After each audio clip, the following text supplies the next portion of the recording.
All right, I see that we are at the top of the hour, so we're going to go ahead and kick things off. Welcome and thank you for joining us this afternoon. My name is Derek Wingfield. I am the Supervisor of Corporate Communications at Southwest Power Pool. SPP is a grid operator headquartered in Little Rock, Arkansas. We're responsible for balancing electric supply and demand for a 14-state region in the central U.S. We don't directly serve homes and businesses, but we operate at the wholesale level. We oversee the operation of the bulk transmission system on behalf of our member utilities, and they in turn operate the distribution networks that supply power to more than 17 million people in our footprint. In just a moment, I'll provide a recap of the operational events that our region has experienced over the last several days and SPP's role in responding to them. And you'll also hear this afternoon from SPP's President and Chief Executive Officer, Barbara Sugg, our Executive Vice President and Chief Operating Officer, Lanny Nickel, and our Senior Vice President of Government Affairs and Public Relations, Mike Ross. We will be leaving time at the end for questions after each of their statements. And just a quick note of housekeeping, you'll be able to ask questions in the WebEx chat window. We'll do our best to monitor that. And you can also virtually raise your hand to join a queue from which we'll call on as many of you as we have time to address. And I'll repeat these instructions when it's time for questions, but to raise your hand, you need to open the participant window in your WebEx screen. That's at the bottom. There's a button at the bottom right corner of your screen. And then once that's open, in the window that you see, look for a small hand icon in the bottom corner of the participant menu. And then when you're finished, once we have addressed your questions, I'll just ask that you lower your hand in the same way. And then one final housekeeping note before we get started, this event is being recorded, and we'll provide a link to the recording to everyone who is in participation. You're free to use that video in your reporting. So with that, I'm going to turn things over to Southwest Power Pool President and Chief Executive Officer Barbara Sugg for some opening remarks. Barbara. Thanks, Derek. I appreciate the invitation to be here today. I do want to reiterate a few things that Derek said in his opening remarks. We're for the electric power grid, and we do operate across 14 states. We work hand in hand with the local electric companies and the energy suppliers throughout our entire 14-state region, and also working with our neighboring regions to manage the grid around the clock. We don't own the generators or the power lines, as Derek mentioned. Honestly, our primary responsibility is to make sure that electricity is delivered to the member utilities in the most affordable way possible. And then those utilities then deliver the power to their customers. During a storm like this one, our job is to make sure that the region's electric grid is managed reliably. The decision to reduce load, even just a single megawatt, is a decision that we never take lightly. Fortunately, our geographic us to spread those types of necessary outages across a 14-state area so that no one area takes the brunt of the outage situation. And our local utilities then utilize their plans that they have in place for issuing rolling outages within their areas. So, we simply have to continuously balance power supply and demand. And we also have to keep the transmission infrastructure operating within the safe limits that it's designed for to prevent uncontrolled and cascading outages from occurring, which would be much, much more devastating than anything that we've seen this week. And so with that, those are my opening remarks. I appreciate you all being here. I'm going to pass it back to Derek, and I think we're going to get into a little bit more details about what's been happening and what we see happening going forward.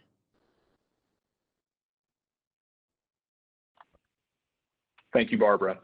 So I just want to take a moment to walk through the timeline of events that have occurred over the last several days, just to frame the rest of the conversation. So this has been an unprecedented event for the SPP region.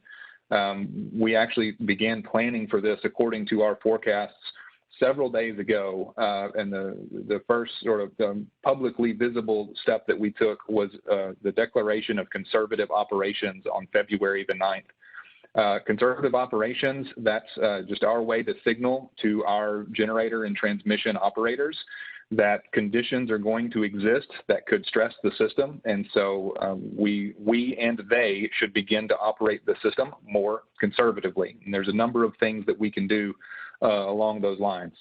So the next step that we took was the issuance of our first energy emergency alert level 1, which we did on Sunday, February the 14th at 5 a.m.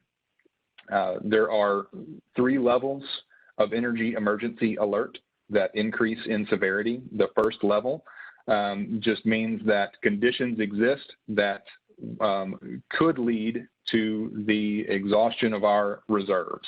So we still have enough power. We're able to serve all load at that point. We have our full reserves, but we anticipate that we could have to dip into operating reserves. So again, that happened on Sunday, February the 14th at 5 a.m. And then just a little bit later that morning at 7:22 a.m. on Sunday, February the 14th, we issued an energy emergency alert level 2. And around that time, we also made our first public appeals. We worked through our member utilities and asked that they reach their end-use consumers and encourage people to begin conserving energy. I'll note, I mentioned that this was an unprecedented event. That marked the first time that SPP has ever had to declare public conservation, or that we have ever issued an energy emergency alert level 2. Then on Monday, February the 15th at 10:08 a.m., we issued, again, our very first energy emergency alert level 3. And that means that we are now operating under our minimum required reserves. At that point, we were still able to serve all load, but we were dipping into those reserves.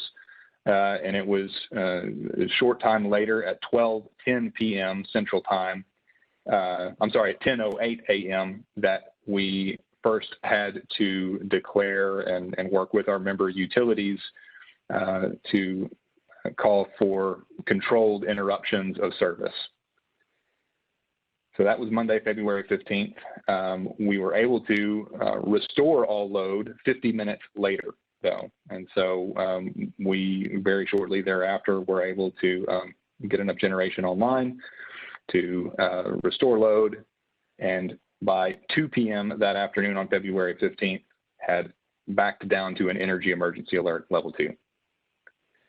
The next step was earlier today, was the declaration of an energy emergency alert level 3 at 6:46 a.m. And then we also had to curtail energy later today, but by 11:30 a.m., we had returned to an energy emergency alert level 2. And then as of 12:31 p.m. Central Time today, we returned to an energy emergency alert level 1. So currently the SPP system, and that's a 14-state region in the central U.S., we are able to serve all the load on our system. We have enough generation online, and we are able to meet our reserve requirements. So just a recap of the events that have led us here. And at this point, I'm going to turn to our Executive Vice President and Chief Operating Officer, Lanny Nipple, who will go a little bit further into what we've been experiencing operationally and what we see on the horizon. Lanny? Well, thank you very much, Derek, and appreciate you providing a step-by-step explanation of the various events and steps along the way that we have experienced so far. I want to go back just a little further and do a little bit more of an explanation as to how we got to where we're at. I know that many of our consumers across the region are curious and frustrated and wondering why there wasn't better preparation. And so I want to address that just a little bit. We began actually to prepare for this event over a week ago. We saw the potential for the winter storm. It was in a lot of forecasts. We knew this was coming, and we began to work to prepare for it as best we could over a week ago. We have worked closely with power suppliers and our utility operators within our region to make sure that generation is available to meet the forecasted peak consumption, which we knew and fully expected to occur yesterday and today. We knew that Monday and today of this week were going to be extremely high in terms of weather or winter peak consumption. And we began to make sure that generating units were online and available to produce energy, actually beginning as far back as Thursday of last week. Despite these efforts and despite these plans, the severe weather that we experienced, the limited fuel supply that we began to observe and experience began to hamper our ability to balance the supply that we had available to us with the demand from consumers being served by each of our utility members. We, as Derek mentioned, we issued escalating notices that advised of the tightening supply conditions and began to ask for voluntary reductions in energy use. We don't want, as Barbara mentioned earlier, we do not want to interrupt service. No one wants to do that. That's a last resort. We have over 17.5 million consumers within our region. We don't want a single one of them to go without power for a single minute. We held off as long as we possibly could to make the call to interrupt service in a controlled fashion. Real-time energy production changes on a second-by-second basis, just as the demand does. And once we observe an imbalance between supply and demand, we have to act within minutes to correct it by reducing demand. If we don't act quickly, the situation can get out of hand, and that can evolve into an uncontrolled situation that is longer lasting and possibly even of a greater magnitude. And that's absolutely what we don't want to have happen. So we have worked closely with our members. They have worked closely with us. We've worked with our neighbors. Our neighbors have worked closely with us. We've all been working together as best we can to prevent the actions that we ultimately ended up having to take. We wish that we could let people know well in advance that their service is about to be interrupted. But the reason we don't do that is because we wait as long as we possibly can to make that decision. We don't take that decision lightly. And we know that our utilities can interrupt power quickly.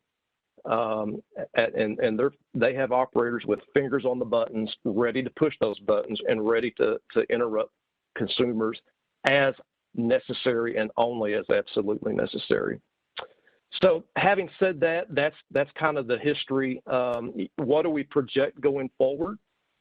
I do want to just touch briefly on the amount of interruptions that we asked for yesterday and directed. It was about 641 megawatts. To put that in perspective, that represents about 1.5% of our peak demand on that day. Today, we interrupted, or at least directed the interruption of about 2,700 megawatts of load within our region, and that represents about 6% of our peak demand. So clearly today was a little bit worse than yesterday. Our members are the ones that then, according to their plans, have to take action, and they know who to interrupt, and they know when to interrupt them and how to rotate that and spread it around in the best possible way that they can. Yesterday's interruption lasted about 50 minutes. Today's lasted a little over 3 hours.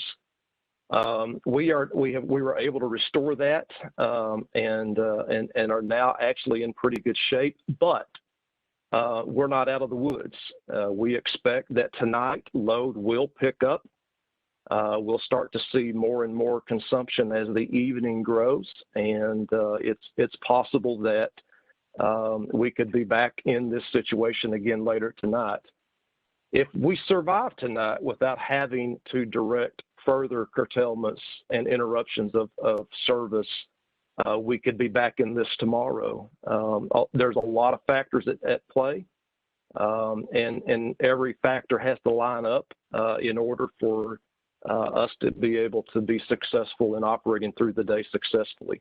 Fuel supply is a concern of ours.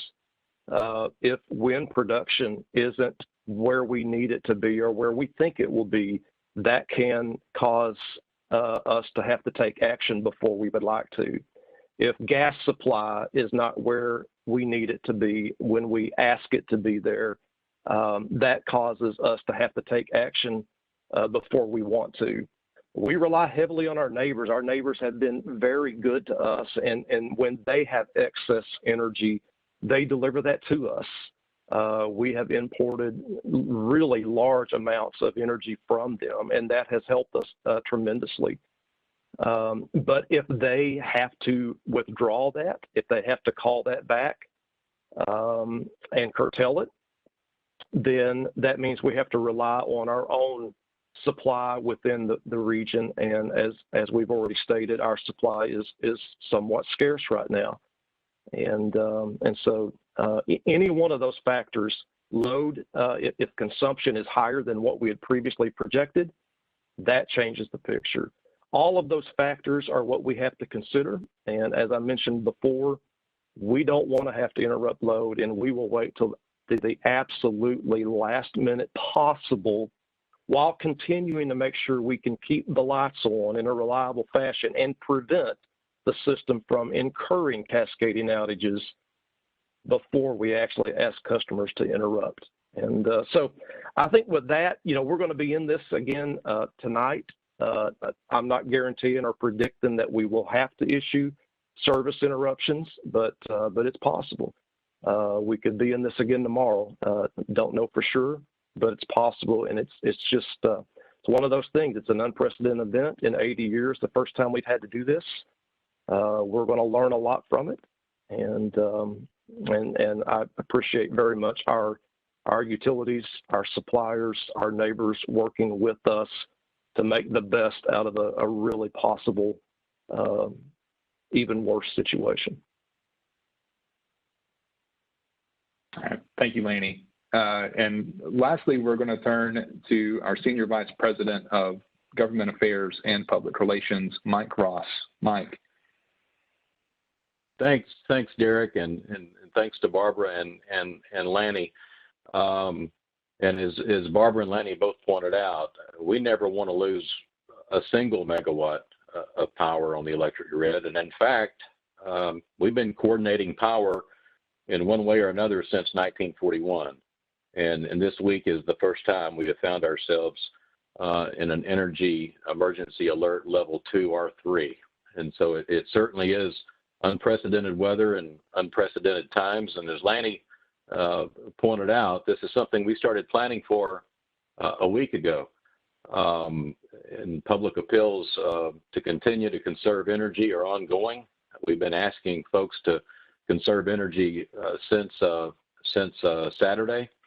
And, really this event and the other grid operators in the United States are facing similar or worse challenges. We've been pretty fortunate.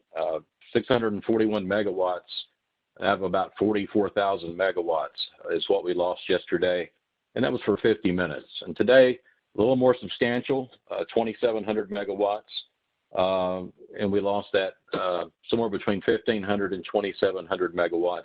The entire time frame for that today was under 3 hours, about 2 hours and 45 minutes. But this has been created by what I call the perfect storm. Record low or near record low temperatures are causing record high demand for electricity. In fact, we set a new winter peak yesterday on the SPP system. Inadequate supplies of natural gas that are needed to power gas-fired electric generators has been an issue for us. And then extreme cold temperatures. The extreme cold has made it difficult for some units to operate. Lanny mentioned wind. We actually, we used to only have to forecast how much energy was needed about a day in advance. and make sure the generation was there, the load was there to match the demand. And now we also have to forecast the wind, and we have to do that days in advance because some of these larger gas and coal units can take, a day or more to get up and running. And we came in on forecast. In fact, wind has produced a little bit more than what we had forecast, but it's about, 10% of our energy mix.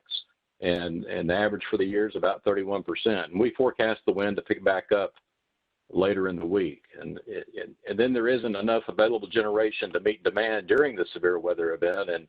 And record demand is causing transmission loading issues. So sometimes you have enough generation, but the demand is so great on the system that you can't put that much generation on the transmission lines without the potential to overload them. So let me just wrap up by reminding everyone that, a coordinated temporary interruption of service is something that we never want, but when we're required to do it, it ensures that no one is without power for very long and prevents potential damage to the system, which can lead to longer outages.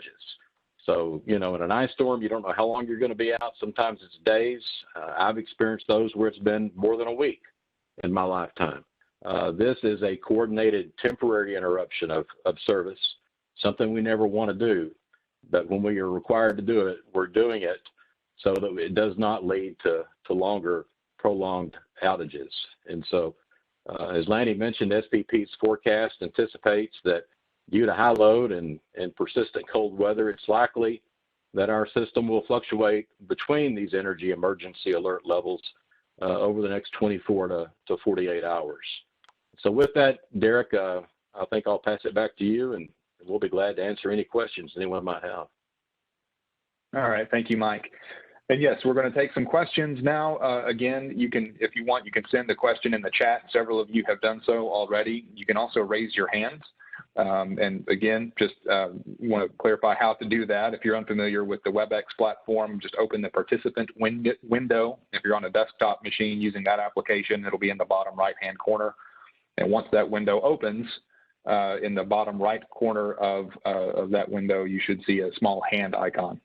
And once you've asked your question, if you'll click that button, once again, it will lower your hand so we can move on to the next person in the queue.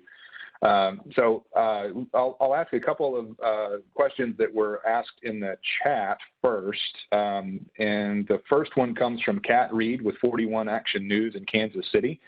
Kat asks, when controlled outages are no longer needed, is that because load dropped or because we found additional generation capacity? So Lanny, you might just comment a little more on some of the variables that go into balancing load and generation and when we would either curtail load and then cease to curtail load. Well, Kat, that's a great question. I appreciate you asking it. It normally is a combination of factors that can cause us to either have to go into the EEA3 and issue the directives to curtail load and then vice versa to come out of it. And you mentioned two of them. Generally speaking, what we have observed throughout this entire event is that load does drop off after a certain time in the morning, and that relieves some of the pressure and stress that we have against our supply that's available. We've also observed certain generation that has become available after some period of time, and we've also seen it become unavailable. And then also the third factor that is a big one for us and that we have observed impacting when we come into and go out of these events is our ability to import from our neighbors. They have excess energy. They will deliver it to us, and that's been a tremendous benefit throughout this entire event. But there are times when they need it for their own use, and when that happens, they curtail it, and we're no longer able to rely on it. So those three things, changes in load, whether it's coming up or going down, changes in generation availability within our own footprint, and then changes in our ability to rely upon energy being imported from other regions outside of ours. All right. Thanks, Lanny. And a somewhat related question, Aldo Svaldi, who I believe is with the Denver Post, asked, can you discuss expected supply versus what was actually delivered? What degree was wind responsible for the shortfall versus gas generation? And is there anything else that could fill the gap going forward in a similar scenario if, say, gas couldn't deliver?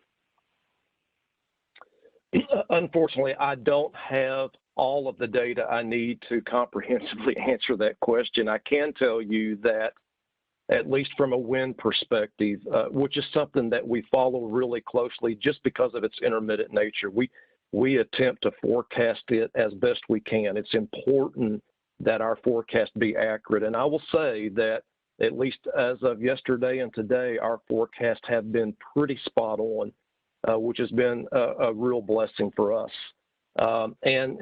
We have seen about 10 to 12% of our energy mix, at least throughout the peak times of yesterday and today, being supplied by wind generation. All right, thanks, Lanny. And one more question from the chat before we go to some of the people waiting on the phone. This comes from Ray Yost, and he asked how you determine which members do the planned rolling blackouts and outages, and says that, you know, at some of these periods, it seems that some regions may have been more impacted than others. So can you clarify how we decide, or what our role is in deciding what areas are curtailed and by how much? You bet. We once we determine the amount that we need to be curtailed in order to balance the supply against demand, that amount is allocated proportionate to our members' consumption within their areas. So as an example, if a particular member is consuming half of the entire region's consumption, they would get half of the obligation to interrupt service. Now, we don't have any single member that big. I tried to make that a simple example, but that's how that would work. All right. Thank you, Lanny. So first up on the phone, we have Chris Polanski. He's with KWGS in Tulsa. Chris, I am unmuting your line now, so you may ask your question. Great, Derek. Can you hear me? We can indeed. Go ahead. Excellent. Thank you all so much for doing this availability. It seems as though the message here is things are still kind of a bit precarious, and consumers should still be conserving. Here in Oklahoma, pretty soon the Thunder are about to play at their arena. With all that heating and all that lighting and everything else at the arena, is that something that could have a negative impact on this system? You know, well, first of all, go Thunder, and good luck to them if they, in fact, get to play tonight.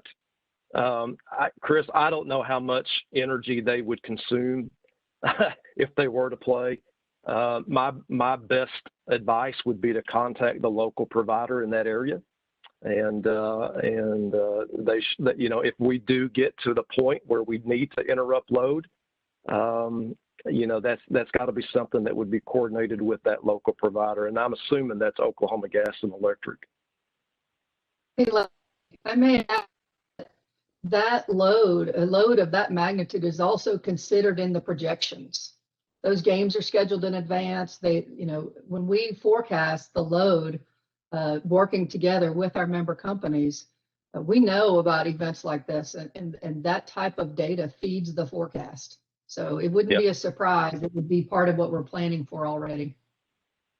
Yeah, and like I said, if the situation becomes such that that forecasted load is greater than we can serve because of lack of supply, then the decisions that would be made to interrupt service would be done. You know, where at least specifically that service would be interrupted would be decided by the local utility. I would just add, and as Lanny pointed out, I mean, we have 104 members of Southwest Power Pool, and so when we're forced to do a temporary interruption of service, it's prorated by each utility company, and then that utility company, they already have emergency plans in place to where, based on the amount of power they've got to reduce, it's planned, and typically it's planned to protect things like hospitals and so forth and so on. And so when you have a planned outage, it may hit this section of a utilities service area for a few hours, and then it moves to another area. So it, unlike an ice storm, when you're out until the distribution lines are restored. And so those decisions aren't made by us on who gets cut. It's made by the local utility, and they have plans in place to. In fact, the government requires this. There's drills on this all the time by us and the grid operators for your local utility. Like we've said, this is the first time we've been in an EEA 2 or 3, and I'm real proud of the way our team and our operators and our member company operators have handled it, and that's because there's drills on this, and they practice this. And unfortunately, this week we had to implement it. All right. Thank you, Chris, for the question. Next, we're going to go to Dylan Richards. Dylan, I believe, is with KOCO, the ABC affiliate in Oklahoma. Dylan, you can correct me if I've remembered that incorrectly, but I'm going to unmute your line now, and you're free to ask your question. No, that was right, Derek. Thank you. I have two, if that's okay with y'all. The first being, can you help folks understand who are going through service interruptions? What would happen if you all did not direct those types of service interruptions? What would happen to the grid and the power supply? And then the second is, I know you guys said this is unprecedented for your system and you guys are learning from this. What are you guys learning on the communication? I know it's so hard to communicate to people ahead of time because you wait until the last possible minute to do service interruptions. Are you guys taking a look at that process and how that can be improved? Thank you. Well, I'll answer that last question first. We will be looking at everything that we've done throughout this entire event and looking for opportunities to improve. Our members will be looking at that with us, and our regulators as well. And so there's no doubt that any time you do anything like this, there's going to be opportunities to improve, and we'll be looking into that. In terms of what would otherwise happen if we weren't proactive and performing the cautionary steps that we've been taking, really two things. One, we would violate mandatory reliability standards that we have placed on us. We're required to do this. Our federal government and the reliability organization that audits entities like us expect us to take these precautionary measures. We're required to do that. So, and we're subject to violations and penalties if we don't follow those standards. Secondly, it's hard to tell exactly what would happen because we do everything we can to prevent it. I can refer you to an event that occurred back in 2003 in the northeastern part of the United States. That was an uncontrolled event with cascading outages that affected millions of people for days and weeks. And I've seen various estimates of the cost of that event ranging anywhere from $6 to $10 billion. That's not something we want to see happen here. Thank you. I would also mention that we would love to be able to communicate sooner. But literally, these decisions are not made by our COO or CEO. It's our grid operators on the desk. They're following guidelines, regulations, and energy is moving almost at the speed of light. And these decisions are made as the decision needs to be made based on the guidelines Lanny referenced. And so it's not like, yeah, we're going to have to reduce power an hour from now or 10 hours from now. It literally is a decision that's made within minutes, if not seconds.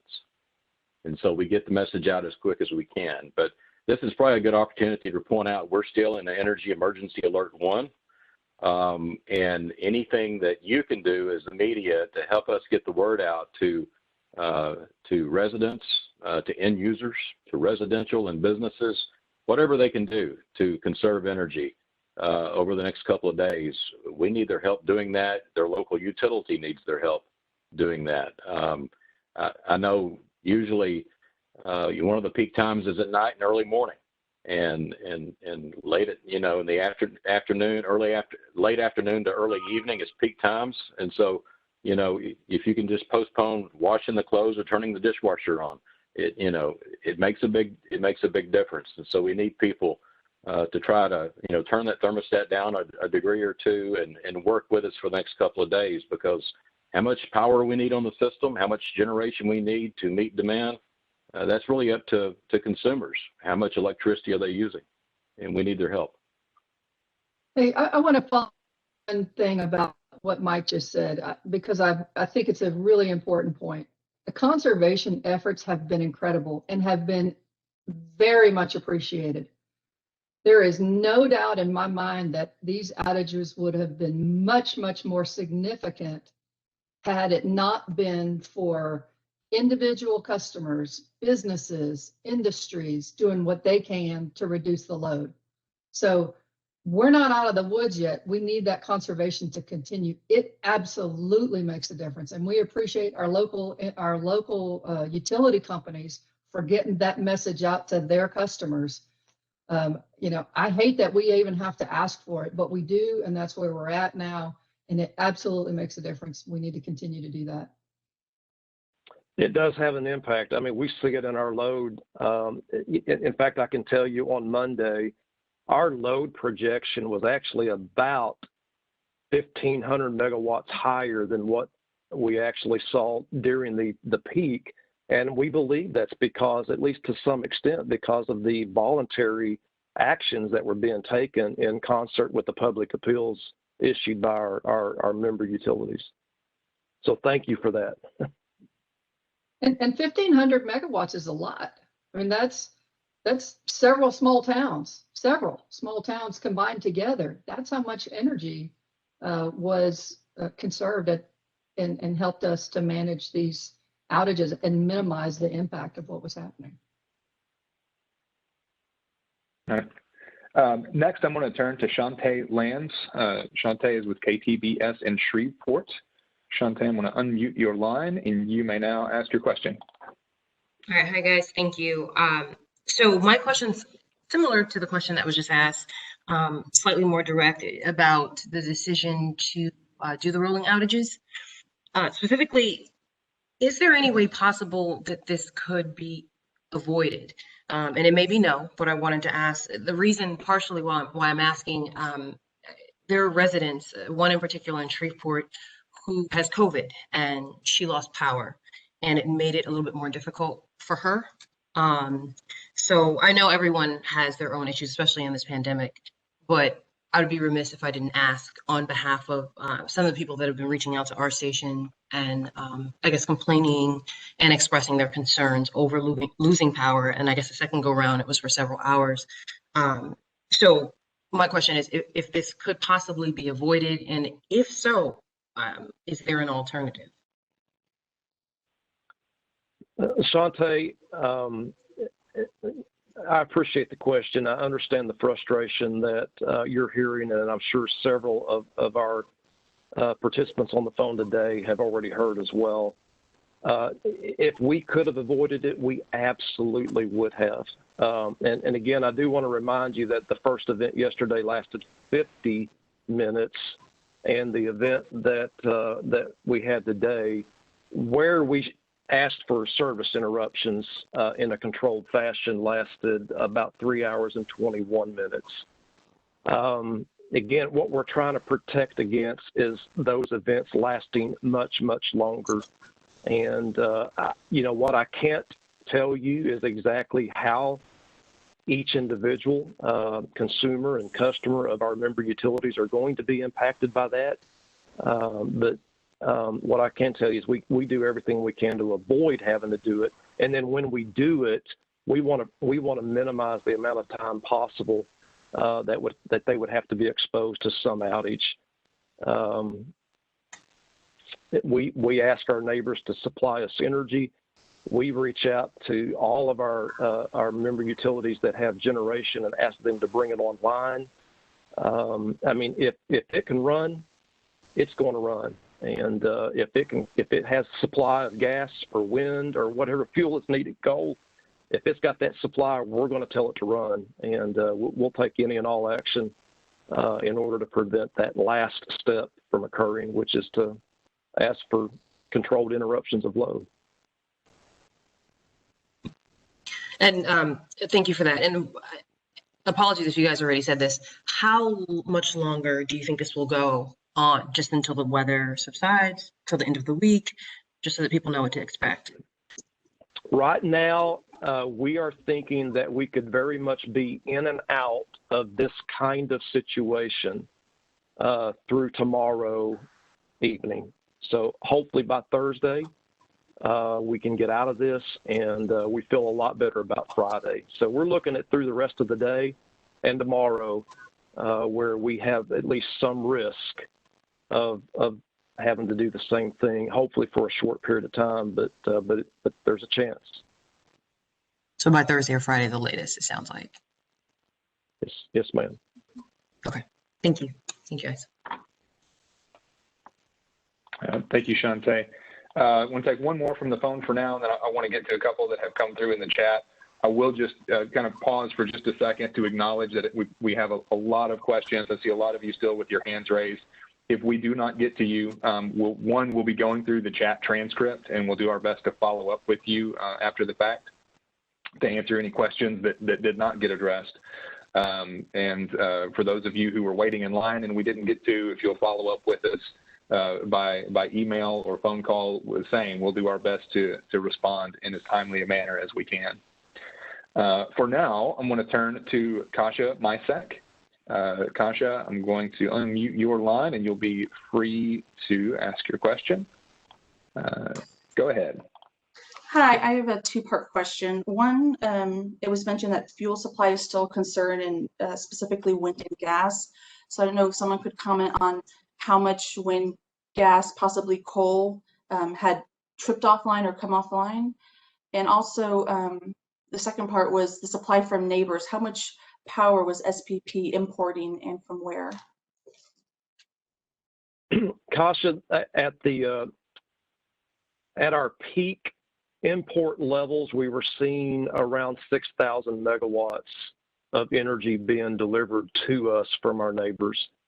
To put that in perspective, that's about 12, 13, 14% of what we needed at our peak consumption levels.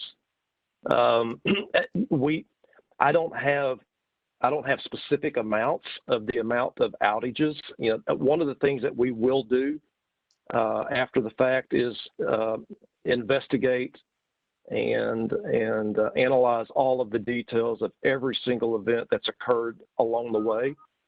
And we'll have more knowledge about that soon. I know that we have had some outages. Some of those outages were from coal generation whose coal froze up.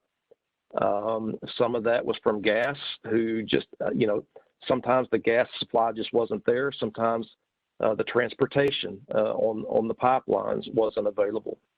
And but I don't have specific amounts. It changed throughout the day, and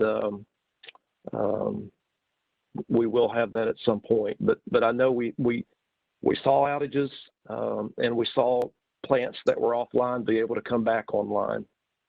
So these are kind of normal things that our operators experience throughout the day, particularly in these kinds of events when just the extreme weather and temperatures have an impact on the ability of these generating plants to operate the way they normally would.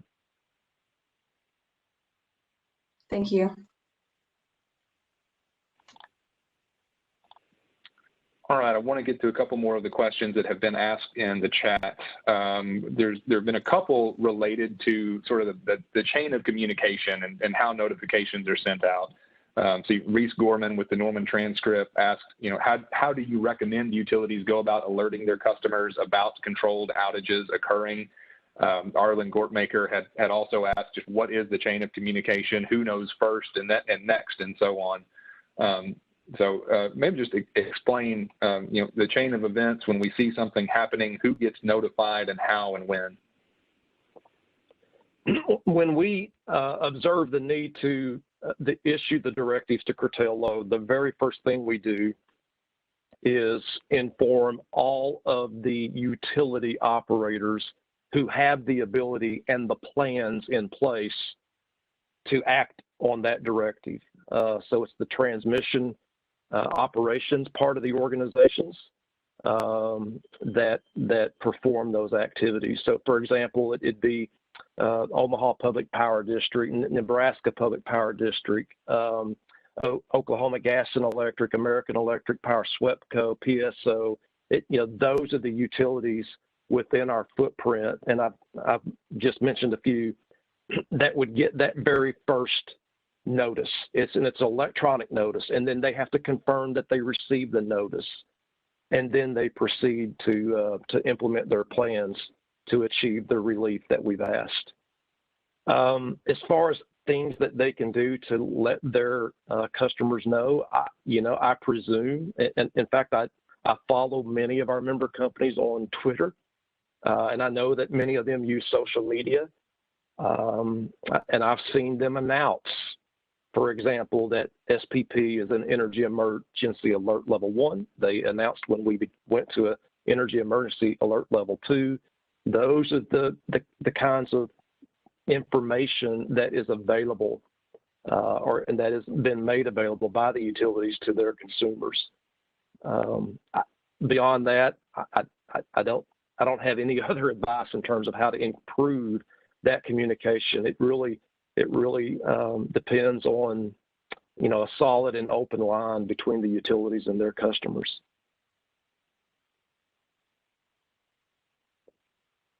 All right. Another topic that's come up in more than one question in the chat is the financial aspect of all this. One way it was asked. Derek, I'm sorry. I want to just add one thing, by the way. A lot of us, our utilities and SPP, we've never done this before at this level and this magnitude. So, we will learn from this. We will improve in terms of our communications, not only between SPP and the utilities, but I have to assume between the utilities and their customers. Okay. So the question I was about to ask, Kerry King with KFOR in Oklahoma City asked about this.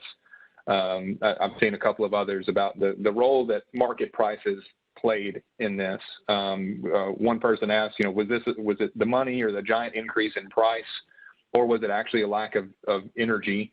Somebody else said, we've used the term inadequate supply, and was it that, or was it a lack of an inadequate supply at a reasonable price?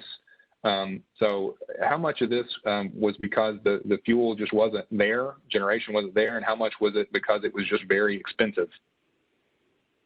The short answer is I don't know. All I can tell you is I'll reflect on the conversations, the many conversations that I have had, that Barbara has had, and I know others within our operations staff have had with their members. Every time I talk to a member utility that had generation, they made it clear to me that this is about reliability. It's about keeping the lights on. They're going to do everything they can to make generation available, regardless of price. There will be analysis done, and there will be investigations, and that question will be more fully answered at some point in the future. But right now, I have to believe that if fuel's available, they used it, and they made the generation available. All right. One more from the chat. And this is just kind of a point of clarification that has to do with, we've referred to local utilities. Any more that you can say to clarify when we say a local utility, what does that mean to an end-use consumer, and how does that relate to the instructions or the announcements that they might be receiving from SPP? I think the simplest way I could answer that question is who sends you the bill. when you go to the mailbox and you get a bill from your utility, whoever it is that sends you that bill, that's who we're working with on our end. All right, I'm hoping we have time for one or two from the phone. I'm going to go next to Matt Flinner. I think Matt is with KMBC in Kansas City, if I have that correct. You can confirm, Matt. Unmuting your line now. You can go ahead. Hey, good afternoon, everybody. Thank you so much for doing this. This is super helpful. A state representative in Kansas said yesterday on sources that cannot meet our energy needs, especially in times like this. He's specifically talking about wind here, and I wonder if you could just expand on that and whether or not a statement like that might be true, and the thinking that we're putting too much reliance on sources like wind. I know there's been a lot of chatter. Matt, I mean, for me at least, you cut out just a little bit. I apologize. I didn't know I was interrupting you. You cut out, and Let me ask that one more time. Can you just kind of repeat the statement that you were wanting me to opine on? I'm going to chime in. I'm also having a hard time hearing Matt, but he had sent something in the chat, so I'm going to read this and hope that it summarizes what he was asking now. What he had chatted to me and said, we had a state representative in Kansas say yesterday, quote, "We're putting too much reliance on sources that can't meet our energy needs, especially in times like these." End quote. But he clarified he's referring mainly to wind. So could anybody speak to this statement and whether we feel that's true? Let me just point out, just remind folks that we don't own the generation and we don't determine what kind of generation is built. It's your local utility in conjunction with their state regulators and others that determine what kind of generation is built. Now, they are required to have us do a study on how that generation would reliably connect to the electric grid. But basically, we're fuel agnostic. We facilitate the wholesale electric market. We don't pick the winners and losers. The market does. And in fact, we have a very diverse fuel supply. About a third of our energy comes from wind, about a third comes from coal, and about a third comes from natural gas. I don't know if Lanny and Barbara want to add anything to that. Well, what I would say in response to what the senator said is that is a question that's going to be asked and hopefully answered in the future. We just have to keep in mind as we try to respond to those questions about certain fuels and the availability of generation that relies on those fuels and how much we should actually count on when we need it. And we have to understand that these events are very, very, very rare, and we have to be reasonable in terms of our expectations. But again, that is a question that will be asked and answered going forward. Once we get out of our current situation, which right now I can tell you our operators aren't thinking about that. Right now, our operators are thinking about how to keep the lights on for the next 5 minutes.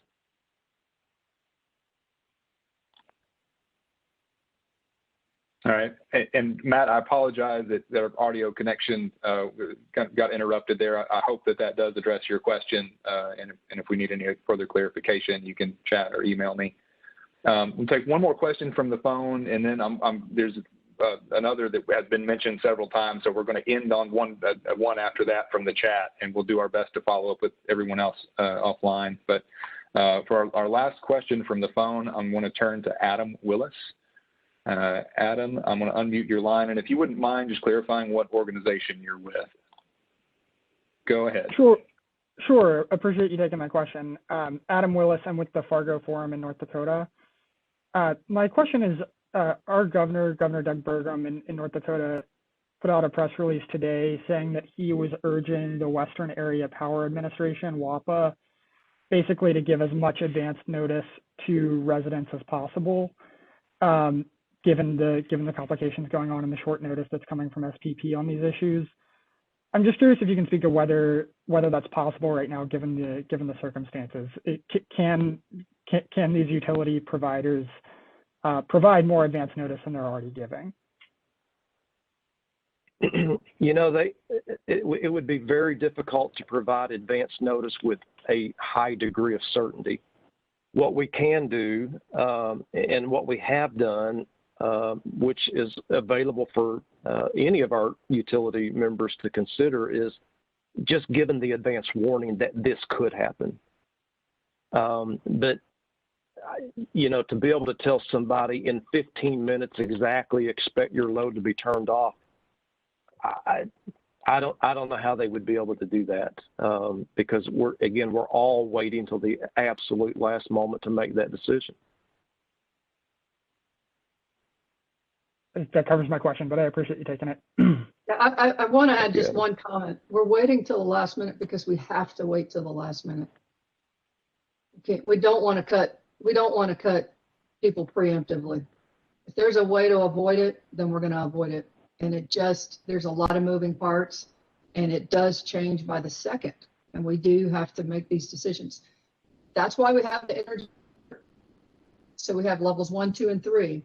Once we get to level 3, ideally, everyone in the region knows we're at a level 3. And what level 3 means is if things continue to digress, we will have to issue blackouts, issue interruptions.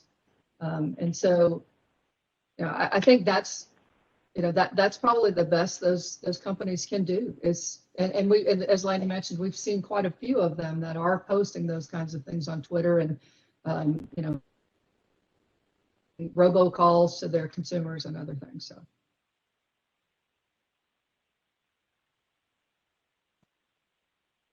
All right. So to close out our period of questions, there have been several that related to kind of what comes next, and I'm going to address a couple of them.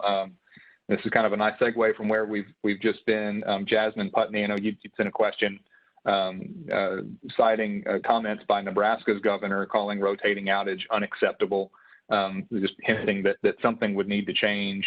Peter Bear, I saw that you had asked in the chat, noting, you know, studies done by groups of experts, you know, years ago, saying that our industry should better prepare for these unexpected black swan events.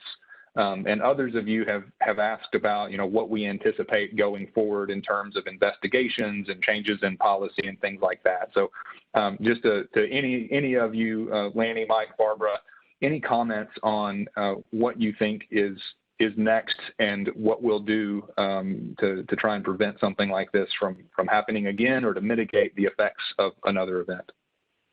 Well, we've already seen an announcement by the Federal Energy Regulatory Commission that they want to look into this event and they want to work with us and our neighbors and our utilities to understand what happened, to look for opportunities for improvements, lessons learned, and ways to avoid this happening in the future.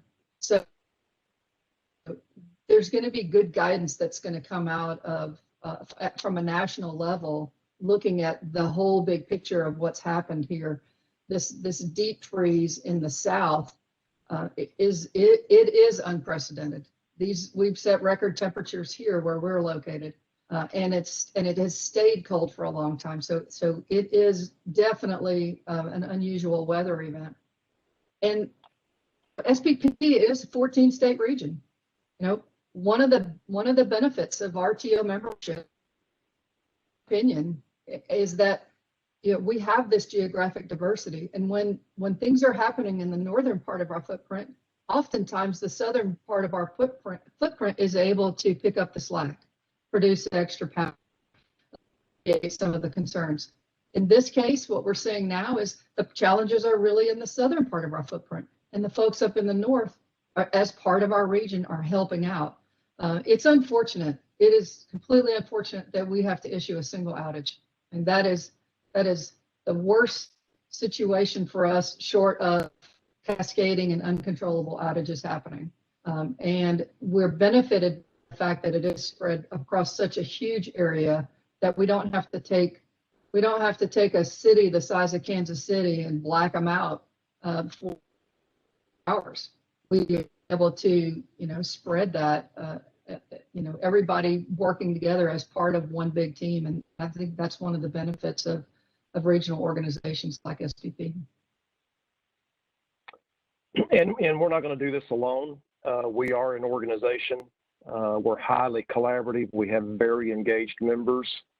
One thing that our industry does well is it plans ahead and tries to protect against these kinds of more routine situations. I don't know that this is routine. One thing it does even better is it learns from events when these kinds of events happen. That's exactly what we saw after the 2003 blackout. We learned a lot, and there were changes made as a result of that, and there could be some changes made as a result of this. I will tell you that the industry as a whole plans generating resources and the amount of capacity needed in order to try to prevent no more than a 1 day in 10 years loss of load event. I think in SPP, we've been pretty successful in that we've had 1 in 80. Don't want to underestimate this one, don't want to trivialize it. It's just that these kinds of policy discussions will happen, and we'll have to consider whether or not we want to move away from what we have traditionally planned for, and how we've worked together to make these kinds of things to be non-events. You only hear about them when they're an event. You don't hear about them when we keep these from being events.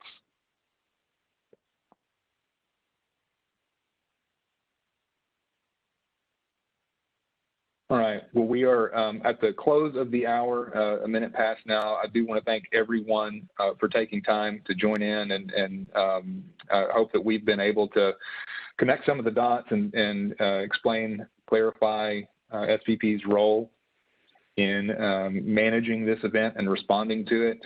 As all of us have already pointed out, the event is not over. Things continue to change. And so we will continue to do our best to get word out and keep everyone informed of conditions across our footprint. As I mentioned, we'll send a link to the recording of this event as soon as it's available, as soon as the video is processed. We'll also just encourage everyone to follow us on Twitter and on spp.org. You can always check current grid conditions there. I will just note that this event, we have been pretty inundated with requests for interviews and statements and requests for status updates. We're doing our very best to work through those, but it will take us some time. So just don't give up on us. We'll get back with everyone who has sent those emails and called us in as timely a manner as possible. But please do reach out if there's anything we can do. And thank you again, and hope that all of you and your listeners and readers and viewers are able to stay safe and warm, and we'll be doing our part to make sure that that's the case. Thank you, and good evening.